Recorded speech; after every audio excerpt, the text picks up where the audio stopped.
This is Myth 7, and the title today is Middle Place Courage.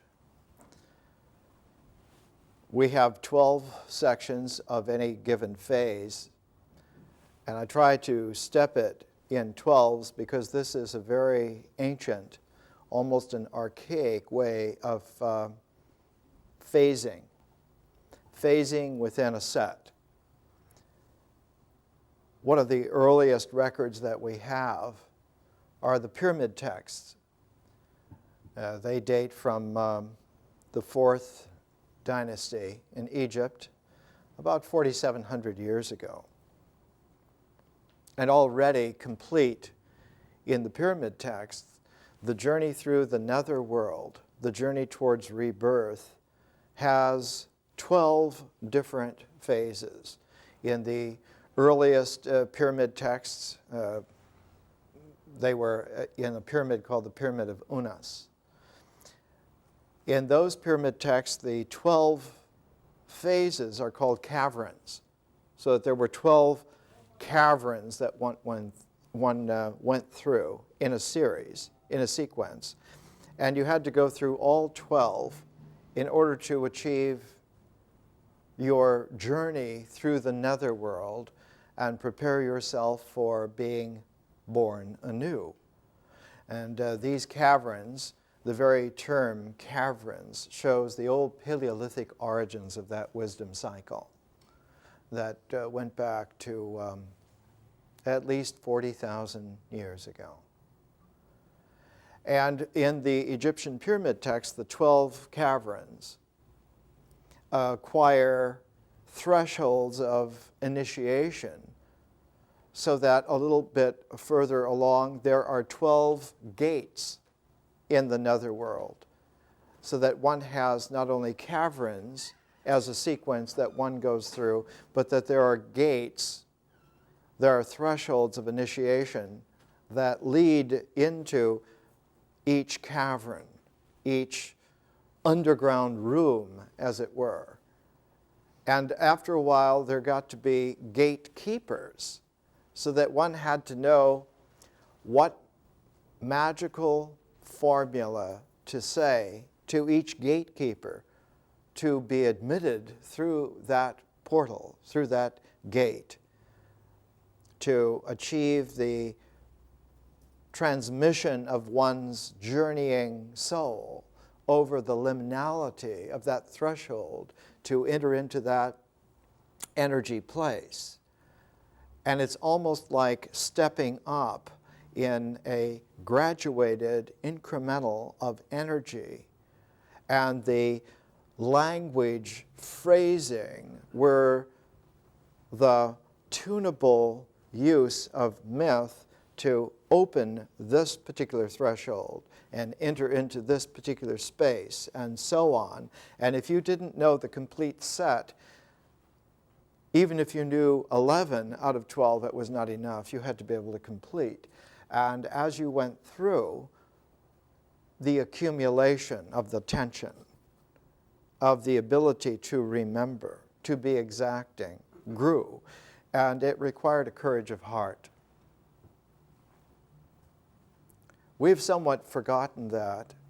In the past century, the 20th century, courage of heart was looked upon as something secondary or even tertiary at best. Courage of heart is first. It is courage of heart that determines whether or not experience will bridge from existence to essence. It is courage of the heart that anneals and holds together the ritual comportment with the symbols of meaning, so that action and meaning are only held to the extent that they are sealable as a pair by the courage of heart. And so it's courage of the heart that has the middle place between body and mind. And later in our education, we'll see that that sealing of body and mind together by the courage of heart becomes the template by which the mind and the spirit are sealed together, but in a different way. the body and the mind need to be sealed integrally so that they align, and that their alignment is rather in the sense of perfection. And later on, the image in the Enlightenment of that kind of perfection, of that alignment and that seal, was called a hermetic sphere. In Magdeburg, Germany, they manufactured these steel hemispheres that were milled and machined so that they could be put together perfectly. And then there was a pump attached to pump the air out from them so that the inside of the sphere was as close to a vacuum as they could make in the 1700s. And there was a great demonstration of the power of a hermetic sphere where dozens of teams of horses were attached to both sides of one of these spheres, and they could not pull it apart. So that the whole idea of a hermetic sphere in the Enlightenment goes all the way back to ancient Paleolithic wisdom, that the body and the mind must be sealed in this way. Otherwise, the corrosion of the body will alienate the mind so that the mind drifts and wanders endlessly and has no substance, has no existential body with which to be saved. And one gets this sense, like in Homer, the underworld is not a place of torture, and it's not a place of rebirth, but it's a place, Homer uses the phrase, the epithet. The standard ritual phrases in Homer's are called epithets. And the epithet for those who are in the underworld is that they are fading constantly. The faded fields of asphodel, as Homer says. So that the longer one spends in the underworld, in a Homeric sense, the more that you fade and you simply become more and more tenuous, wispy, and pale. And that you can only be revived by an infusion of blood. It's only by the blood that these phantoms can get enough body in order to be spoken to by Odysseus in the Odyssey. It's a recognition in the old Homeric, Mycenaean, Minoan, early Helladic worldview that the dead fade away without a body to accompany them, without any blood. They become anemic, and that death is this kind of eventual, ultimate wispiness.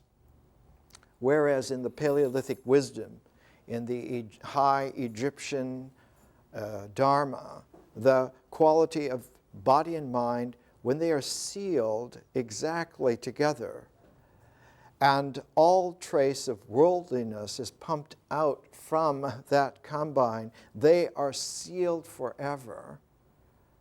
And it's not so much that the body and the mind, now sealed forever, that one is eternal or reborn. This is why the mummification. The body and the mind can be sealed so that the mind can return to the body, but the body cannot be revivified unless the spirit can return also. So that it's like an anesthetized patient whose mind can return and one can be mentally alert, but you're still in a dead body, a frozen body. It's only the return of the further development, the spirit, that revivifies the whole, so that both mind and body, in their sealedness, live again. And so the whole notion of courage of the heart as a mythic sealing is a progenitor of a spiritual sealing that comes further on. whereas the mythic sealing of the body and the mind take place in myth. And one of the great functions of myth is to align body and mind and to seal them. We've been looking at the way in which ritual generates myth, and now with myth 7, the second half of the myth. Myth 1 through 6 was comported towards the ritual, and now myth 7 through 12, we're starting to look towards the symbolic, towards symbols.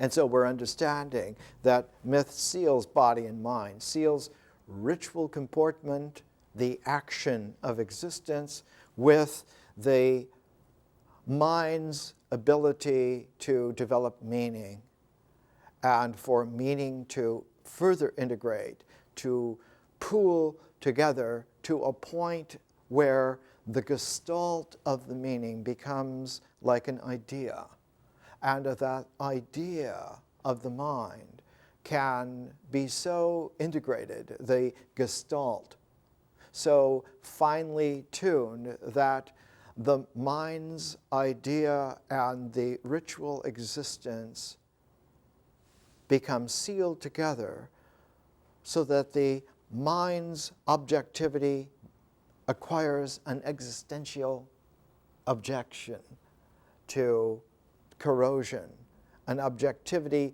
that resists the corruptibility of things and acquires, in its final stage, the idea acquires the ability to be sealed as truth. The mind's truth is the immortality of the body. As the body can have an immortality, the mind can have truth. And they can be sealed together. And yet there's something further from that, something further on than that, and that's the spiritual aspect, the spiritual quest.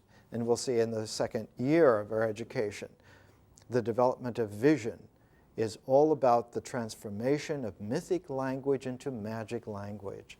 Mythic language is about the stories, but magic language is about the storyteller. One has to learn to be the storyteller. That's simply knowing how to conduct oneself in the roles of a myth, of even a complex mythology, and to have that sealed by a courage of the heart.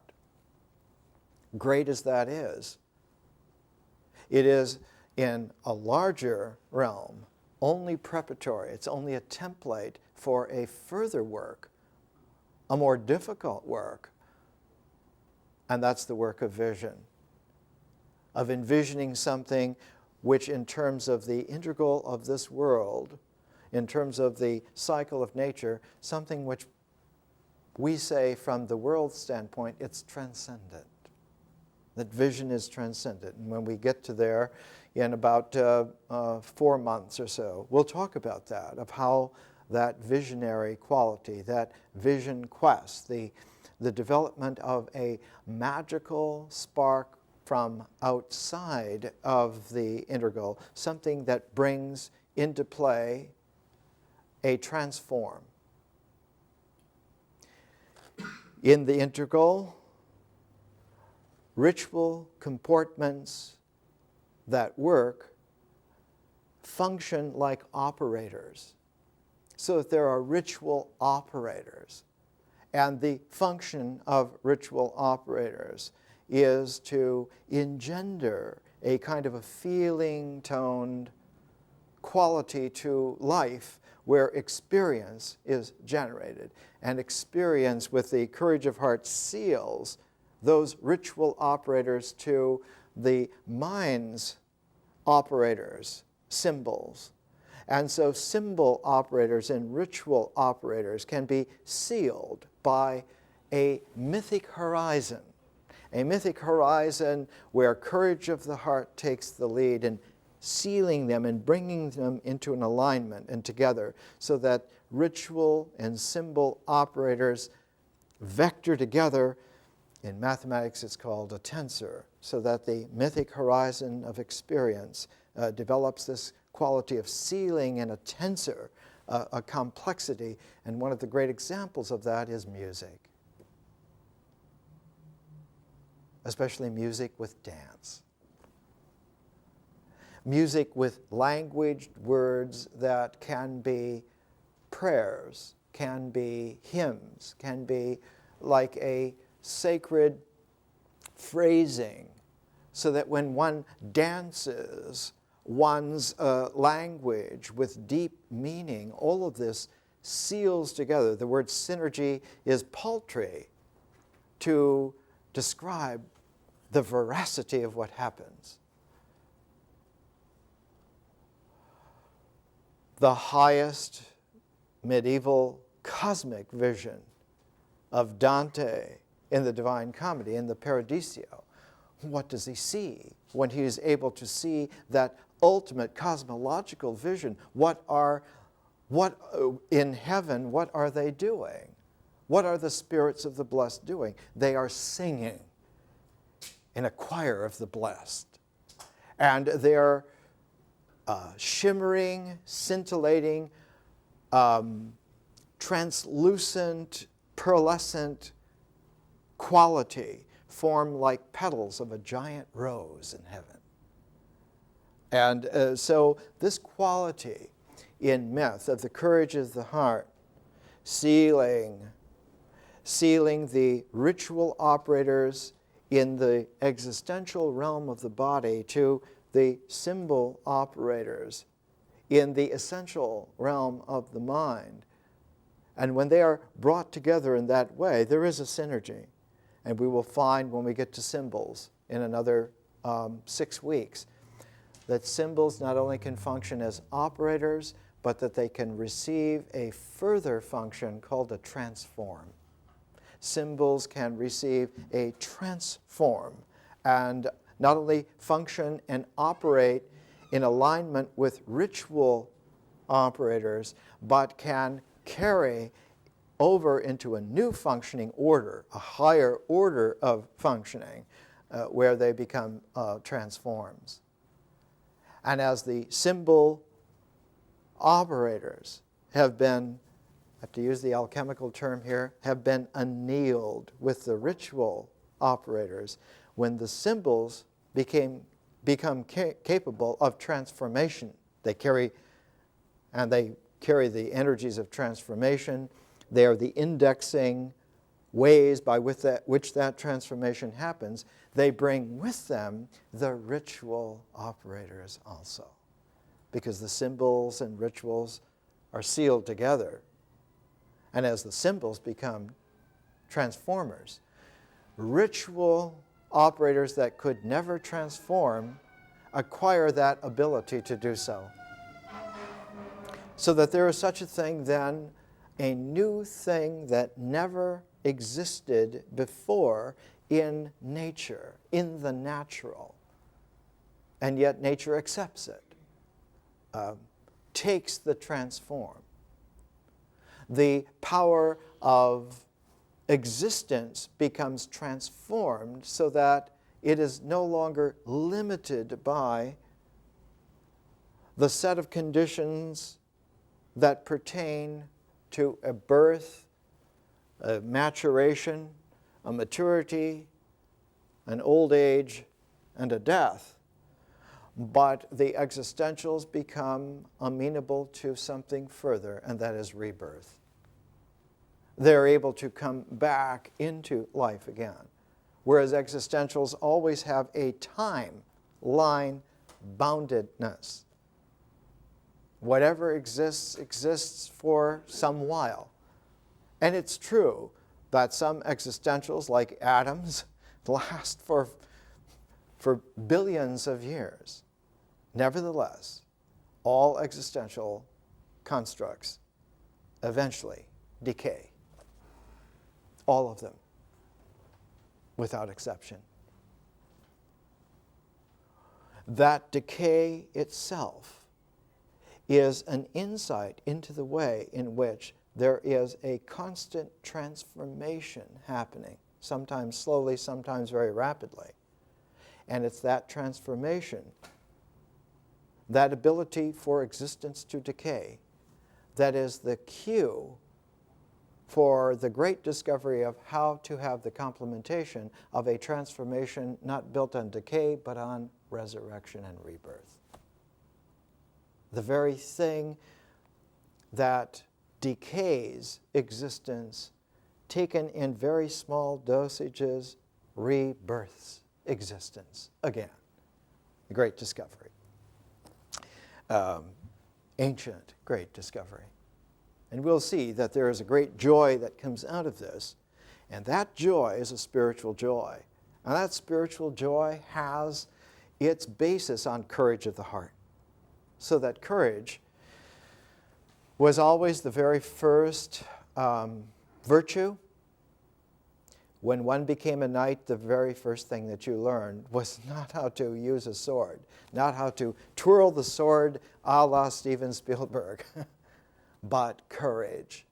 And you had to find within your heartfulness that reservoir of courage in face of death and in face of maiming and dismemberment, which were much more common than death. But one of the deepest qualities that one had to find was the courage to face ridicule.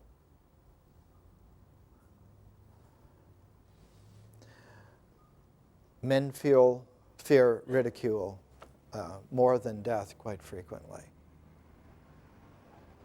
and will go to absurd lengths not to be ridiculed. It's more important to save face than it is to save one's life, quite frequently.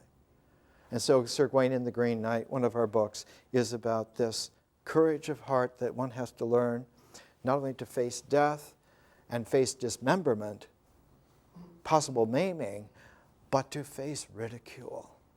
And Sir Gawain does this in Sir Gawain and the Green Knight. And in this narrative, in this story, sophisticated as it is, about a quarter of the way through, one finds a symbol which on the visionary level is the symbol of transform for the entire work. So that the mythic narrative of Sir Gawain and the Green Knight has embedded in it about a quarter of the way through, lines 638 to 665 out of 2,530 lines, has embedded in it a symbol which in the mythic sense up to that point is only a symbolic operator. And for a long time after, throughout the narrative, it's only a symbol operator. And it's constantly being aligned with the ritual operators. And the ritual operators are the code of chivalry, the code of King Arthur's court, the code of the Round Table, the code of Camelot. And only towards the end, where the challenge of death and dismemberment and ridicule are converged and all brought together in a single event, a single threshold, where all the gates are somehow parfaited together and gestalted together so they're all there in one instant. And it's only by being able to cross over that multiple complex threshold of death, dismemberment, and dishonor that Gawain is able to carry himself and the entire ritual comportment of the Arthurian ethos into a new salvation, new level of salvation. And the symbol operator of that new salvation became the garter, the woman's garter, largely green, a green woman's garter, which on one level in society is just simply the token of the woman's sexuality. But in Sir Gawain and the Green Knight, it becomes the amulet of the ultimate courage of heart, which also transforms into the courage of spirit. So that ever after, there was always the institution of the Order of the Garter, and only those who had proved themselves in that triple consternation able to pass through were admitted into the Order of the Garter. And so esoteric and convoluted and complex was it that it was 250 years after the writing of Sir Gawain and the Green Knight that a British connoisseur antiquarian named Elias Ashmole wrote a huge tome called The History of the Order of the Garter, an enormous elephant folio volume that was written over a period of maybe 30 years. And Ashmole was one of those characters in England in the 1600s. And he presented this great tome to the new sovereign who came in, Charles II, who brought the Restoration back. And the center of the Restoration, the rebirth of English society of nobility, was all ensconced in the mythology of the Order of the Garter brought into this expression. And when you read the Order of the Garter, when you open this huge tome, the very first thing it talks about is that the essence of the order is knighthood, and the essence of the order of knighthood are the comportments of courtesy, and the center of that is courage of heart. This is the telling fulcrum, without which the sealing of body and mind do not happen. So that the dismemberment of the body will naturally lead to a bitterness of mind over the loss of something. Whereas if they are sealed together, the dismemberment of the body in battle or in tournament does not injure the mind's wholeness.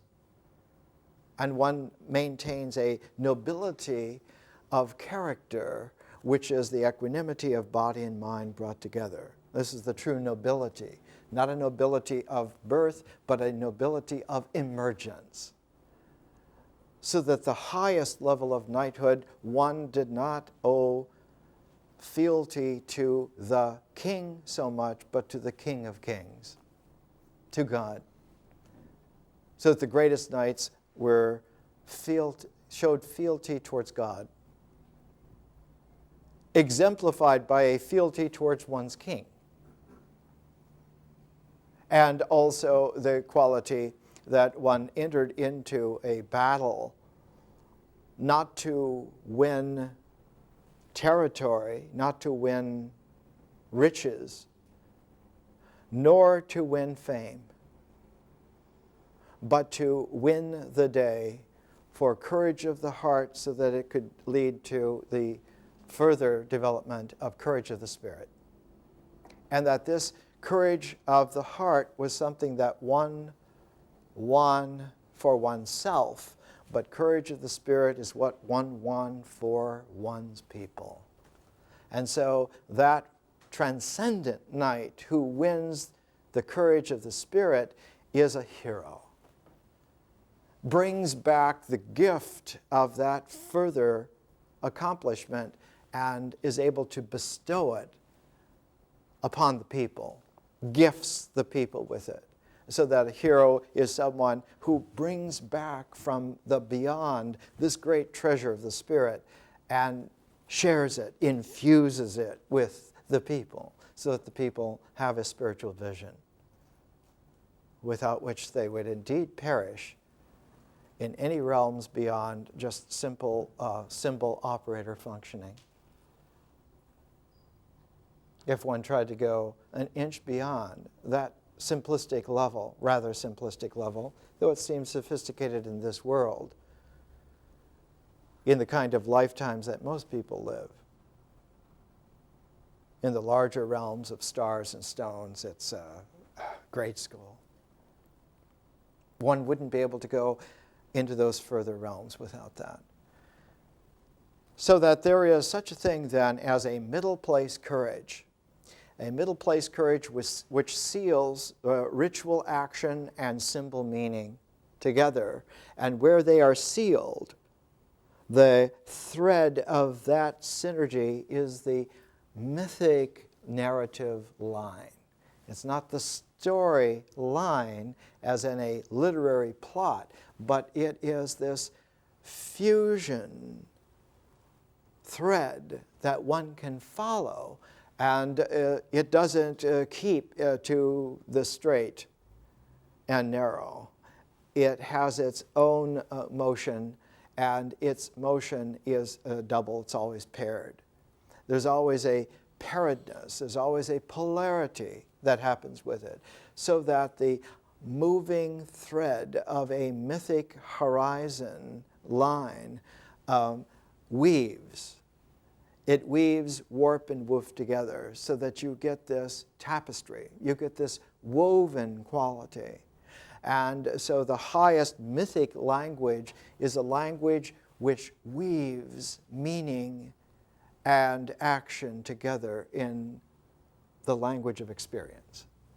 So that not only does something happen, something traditional happens, but that the traditional happening has a meaning, and that the meaning comes through, and that this woven language is cinched by symbols which not only operate as the stitching holding that language together, but they're points at which transforms can be introduced, so that the breath of the Spirit can animate a woven language that's been cinched by those kinds of symbols. So that one finds in Sir Gawain and the Green Knight, the writer says this is a very proper story, a very traditional story, and cinching the language together are letters, alphabet letters, so that each line in Sir Gawain and the Green Knight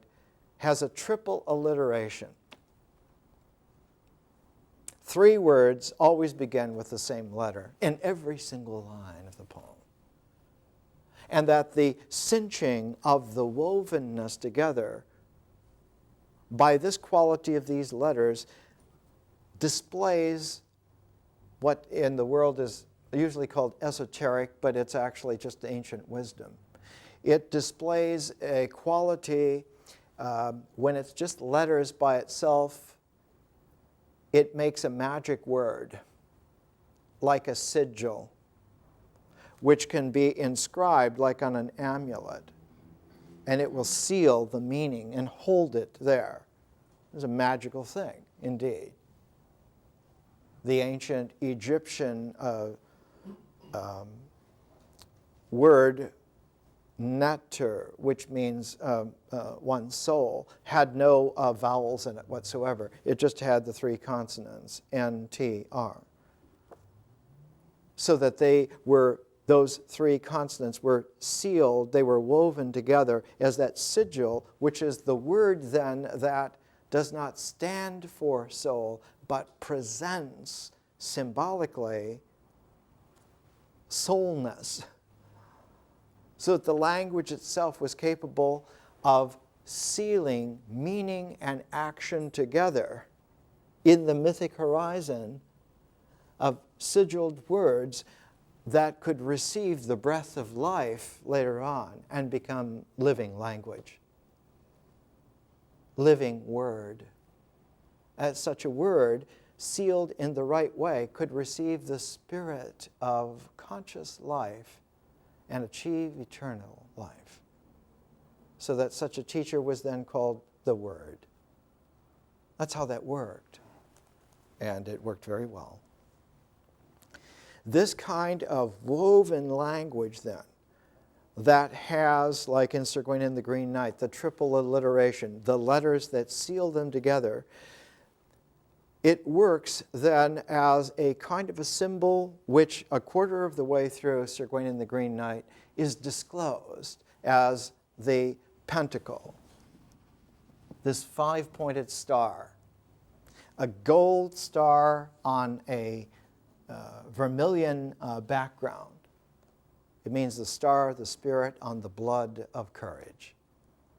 That's essentially what it is. But here, one reads in Sir Gawain and the Green Knight the development of the way in which this symbol, which had been of ritual usage in many cultural styles in the past, a mythic image from the ritual comportment of many different societies, many different cultures in the past, all of a sudden is shown to have a further threshold into a beyond where symbolic meaning can become transformational. And it reads like this in this translation from the Oxford World's Classics. The pentacle he was wearing, this is Sir Gawain, this is his livery, this is on his shield, on his horse Gringolet, on the pennet that his squires would hold, and it would be embossed on his helmet, on his helm. The pentacle he was wearing on surcoat and on shield bespoke his gentle bearing and trust that would not yield. Courage of the heart is a trust that will not yield. It's not that it doesn't give up. Courage of the heart simply doesn't give up. It's not a question of toughing it out. It's that it's eternally there. Demons will break their teeth on it. First, he was found without fault in 5 senses. Again, his 5 fingers never failed him. And all his faith in the world was in 5 wounds. And then he goes on, these are the wounds on the cross of Christ. Then he goes on to say, the first 4 of the honored qualities, cleanliness, courtesy, uncurbed and unimpaired, lastly, compassion, surpassing all these final 5, more firmly compounded by faith, conjoined in him, each one woven with the other, each one unending. The quality of this kind of a symbol is that it is unending because the pencil, the pen, the stylus that writes never lifts off the page and can trace that design indefinitely so that it was called a knot of eternity. That was the phrase used when you were told what this means and you were beginning to understand and you were told this is a knot of eternity. That it is clearly bounded but is unbounded in its existential actuality. That the actuality and the ideality were perfectly bound together so that the action became ideal and the ideal became actual. And that was the whole purpose of a series of initiations, was to bring you to the point to where you could be sealed in just this way, that all the actions of your body were sealed with all the ideals of your mind. And that person then was capable of receiving the breath of the Spirit, eternal life, that you were ready then to receive. And that state of being ready was an equilibrium. In the esoteric late Hellenistic language of Judaism and of early Christianity, it was said that one entered into the rest, the equilibrium, the rest of the Word.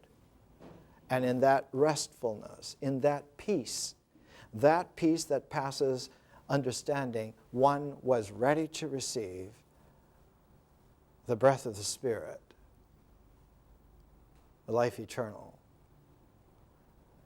In the earliest Upanishad, the Brihadaranyaka Upanishad, about 2,800 years ago, Brihad means great breath, like that. Aranyaka means a forest teaching. It means that you were taught this in the depths of the forest with the great breath of the Spirit. And what did that great breath of the Spirit do? It didn't just blow on you, but it conveyed to you the conscious understanding of what all this was, so that then you knew. All of these are woven, each one unending, fastened on 5 points that never faltered. This star sometimes was called in esoteric lineages as the Hermetic star.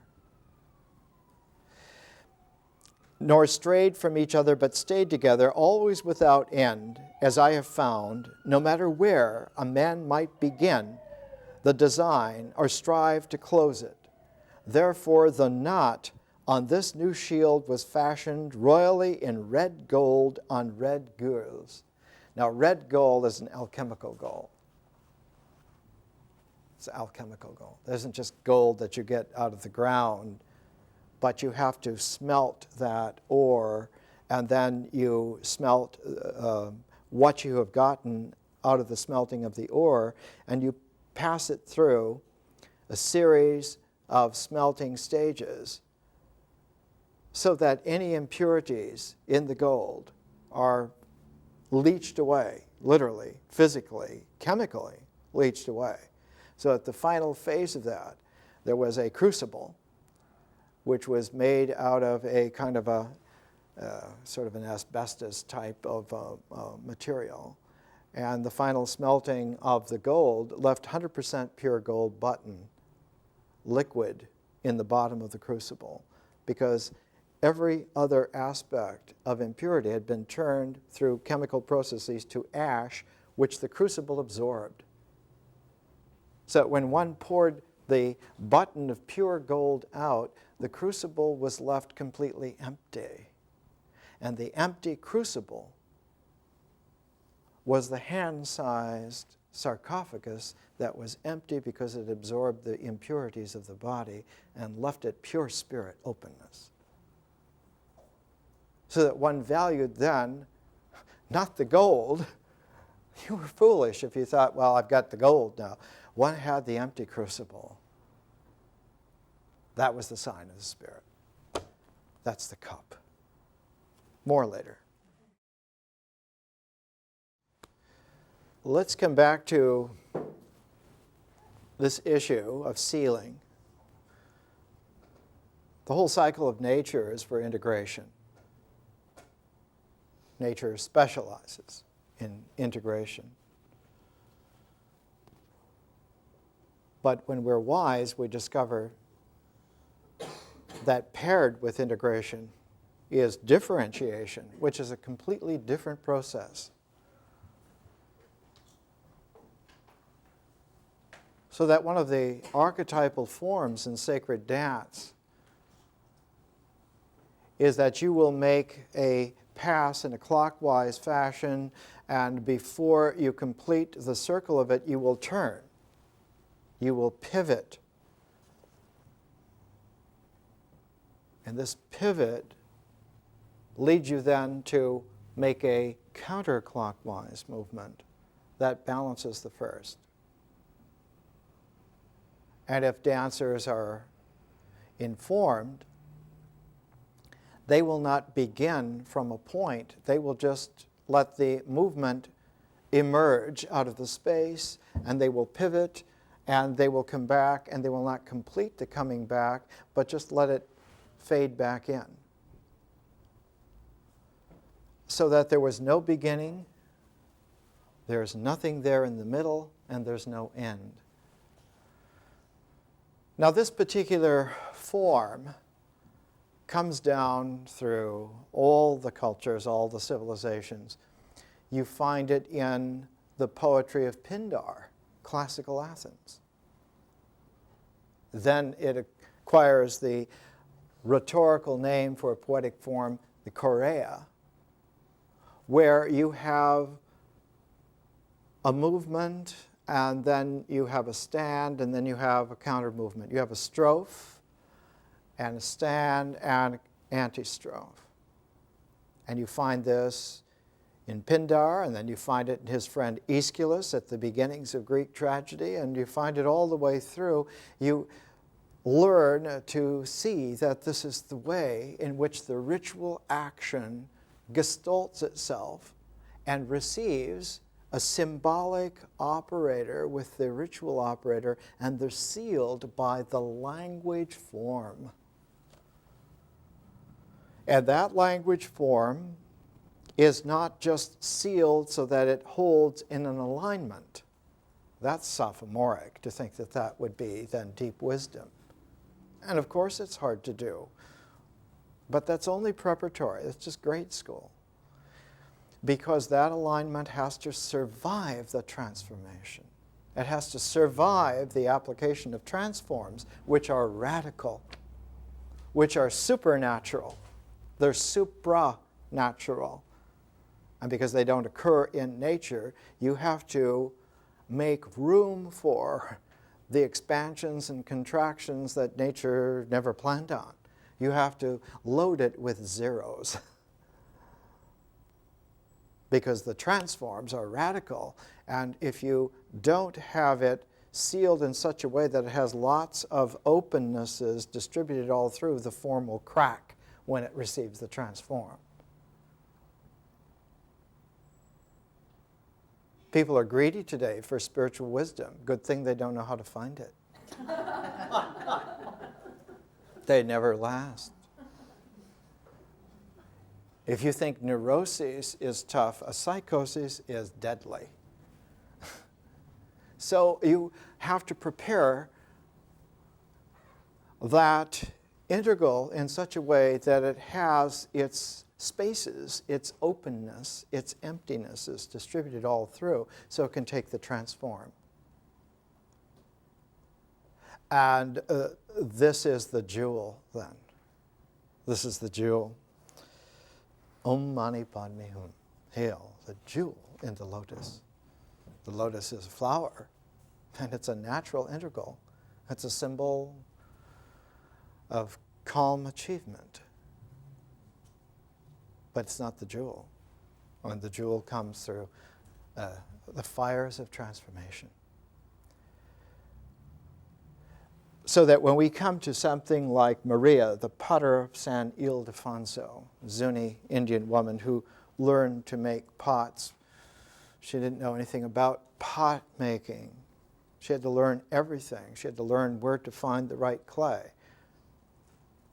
She had to learn how to put the lump of clay on the spinning wheel, and how to find the center, and how to pair your thumbs and go into the center and let the form come out, not by your eyes, but by the sense of touch. And to do a pot in such a way that its form is evenly distributed by the hands, by the thumbs and the fingers, by the pair of hands, so that there's an even consistency to the thickness, not too thin and not too thick, and not variant, but consistent all the way through, so that the pot will take firing. Because in order to cinch the pot into art, you have to fire it. You have to put it in the fire. The clay has to take a radical transform. Here's how the author here, gives the rendition. This is Alice Marriott, who is very famous for a book that she did on the Indian tradition called 10 Grandmothers. Traditional Indian wisdom, like ancient wisdom in India, was always based on that you learn birth things from your father and mother, but you learn rebirth things from your grandfather and from your grandmother. So that spiritual things are grandfathered, are grandmothered. They come every other generation. And so you have to look beyond the birth context out of which you came naturally to the larger context in which you are able to come spiritually. Here's Alice Marriott's presentation of how Maria first fired a pot. Maria set her painted bowls carefully down on the firewood. This would be cedar wood, largely. So that one of the characteristics of Zuni civilization is the smell of cedar wood smoke. And it's unmistakable. Maria set her painted bowls carefully down on the firewood and placed another rack of cedar over them, so that the pot has a woven cedar wood construct underneath and on top. So it's ensconced. It's like a pair, it's like a parenthesis. It's like the cloud of unknowing, which is not only below you, but above you, and sealing you hermetically in unknowingness so that you can take the transform. Here the pot is set between the woven cedar wood, which is not to stay wood, but is to give itself over to the transformation of fire and to carry that transformation into the pot. By that time, Julian was back with Tia Nicolasa's pottery, and they made a top layer of that. Then they covered the pottery with more cedar, like a parfait. You can do it many times. And then Tia Nicosa took a little buckskin bag from the front of her dress and sprinkled cornmeal over the whole pile while she said a prayer for the pottery to be good. Just because it's inanimate doesn't mean that it cannot receive blessing. It's not inanimate. Teilhard de Chardin, once in a vision in the Gobi Desert, where he was exiled by the Catholic Church for offering up the whole world for a mass during World War I in the trenches. He had nothing to offer, so he offered the whole world. And the authorities said, "We can't have this." They said, "You're not allowed to study God anymore. You have to study, let's pick something diametrically opposite. Let's pick stones." So they made him into a paleontologist, and they exiled him for 40 years to the Gobi Desert. Go look at stones in the Gobi Desert. And he came out with a series of mystical books, and in one of them he says, rocks are not dead, they're pre-life. They can come alive. Those bones can get up and walk. Not only that, they can dance, and they will sing, regardless of what the authorities say. They all sing. So she sprinkles cornmeal over the whole pile, and she said a prayer for the pottery to be good. Then all together they heaped on more cedar, covered the whole pile, sides and top, with cakes of dried cow dung. "Now," said Tia Nicolasa, and she lighted the pile at the bottom with a brand from the kitchen fire. It's like cooking a different kind of meal. They all stood by and waited for the pottery to cook. The cedar and dung burned fiercely with a clear, hot flame. It was too hot for anyone to get close to the fire, but Tia Nicolosa watched it carefully. When the flames died down and she could see that there was more heat in one place than another, she hurried up to the fire and added fuel to the spot that was not hot enough. So that you distribute, not only you distribute the clay of the pot, but you distribute the fire. Thus, the fire is not just a fire, it's a refining fire.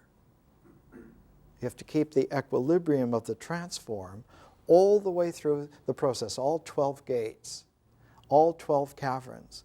You have to complete the set, because if the set is not completed, you don't have a pot at the end. You don't have a vehicle that can receive a spirit at the end. So why is the attention to detail? Not because of superstition. We're not working on the level of superstition. We haven't for 250,000 years. Because this is the only way to prepare a vehicle that can survive the transform and receive the breath of life. The heat from the embers was still strong and clear as the flames died away and a little wind came up. The last of the smoke flickered and waved in the air, and what had been a straight line of smoke reaching up towards the sky bent in the middle like a tree, and like a tree stooped as if to touch the ground. "Oh," Maria cried, my painted pots, they'll all be smoked." "Maybe not," said Tia Nicolosa, comforting. "Maybe some of them will have a little smoke cloud on one side, but I think that's all that will happen." "We wanted them to be perfect," said Julian. "We wanted them to come out just right, the way they went in. But there doesn't seem to be any way to make all the pottery you fire come out right every time." Just a view, a vignette out of the life that any potter in any society, any culture will have. And it's difficult when you want to put color on a pot. You have to have the temperature very hot to get some colors. Reds are particularly difficult. Blues are all right. Greens are very touchy. All of this has a mythic quality of imagery which carries over.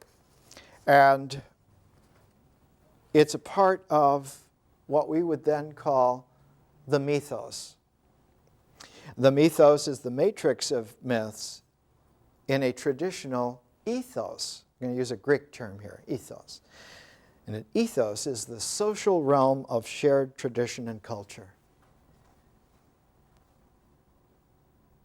The sharedness. And the sharedness is not just that one holds it in common or one holds it together. That's not it at all. It's that it is linked deeper. It's interlinked. So that the people of a culture are woven together, and what does the weaving is the language horizon. It isn't just simply communication. It isn't like person A is talking to person B. Did they communicate? Did you get what I said? It's not that at all. That's a reductiveness that is so simplistic and abstract as to forbid anyone to understand what it's all about. It's the interwovenness. So that the mythic horizon is a scintillating ocean on the realm of mythos and ethos, and has its parallel with the mystery of nature. Not just the connection to existence, which it has, and the sealing function with existentials and ideals, actuals and ideals, but it has a further parallel. It has a vibration resonance with the mystery of nature, so that language becomes mysterious in that it is a medium that allows for emergence. And a language that is mysterious in that way, what will emerge out of that language? A mind. The mind, the real mind. Not the product of some kind of abstract school book education. That's not a mind. Not some kind of guesswork or egotistical hopefulness. That's not a mind. But when the natural mind emerges out of the mystery of woven language, it's unmistakable. Because that mind will have an instant, deep, parallel resonance with the body in its wholeness. And the wholeness of the body and the wholeness of the mind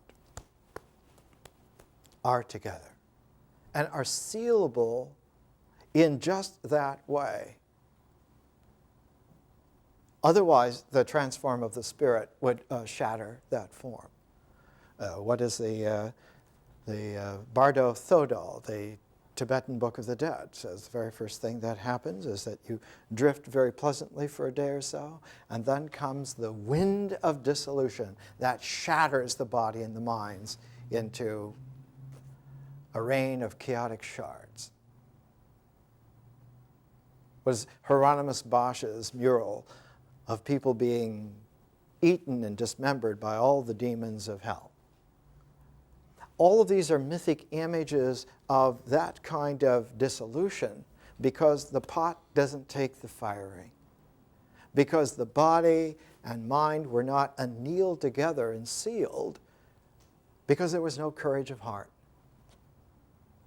So one of the earliest qualities of wholeness that is taught in traditional wisdom is that in order to engender courage of the heart, we need to develop character. Before consciousness is even an issue, we need to develop character.